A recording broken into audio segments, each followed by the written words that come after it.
நீங்கள் பார்த்து கொண்டிருப்பது 24 நியூஸ் தமிழ். வணக்கம். 24 நியூஸ் தமிழ் செய்திகளுக்காக செய்தி வாசிப்பவர் ரம்யா உலகநாதன். சேலம் மாவட்டம் இளம்பிள்ளை பேரூராட்சிக்குட்பட்ட 11வது வார்டு கவுன்சிலர் கிருஷ்ணன், 8வது வார்டு கவுன்சிலர் விக்னேஷ் தலைமையில் தங்களது வார்டு பகுதியில் அடிப்படை வசதிகள் செய்து தராமல் புறக்கணிப்பதாகவும் இளம்பிள்ளை பேரூராட்சி நிர்வாகத்தை கண்டித்து கண்டன ஆர்ப்பாட்டம் நடைபெற்றது.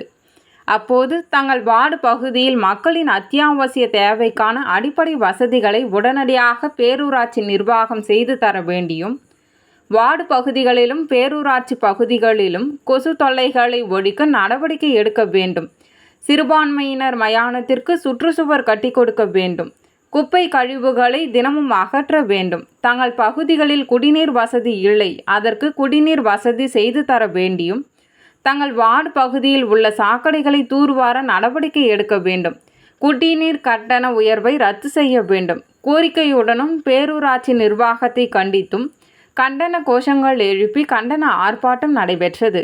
இதில் வீரபாண்டி கிழக்கு ஒன்றிய கழக அதிமுக செயலாளர் வெங்கடேசன் மற்றும் 100க்கும் மேற்பட்ட பொதுமக்கள் அதிமுகவினர் இவ்வார்ப்பாட்டத்தில் கலந்து கொண்டனர். 24 நியூஸ் தமிழ் செய்திக்காக சேலம் மாவட்ட செய்தியாளர் சிங்காரவேலன்.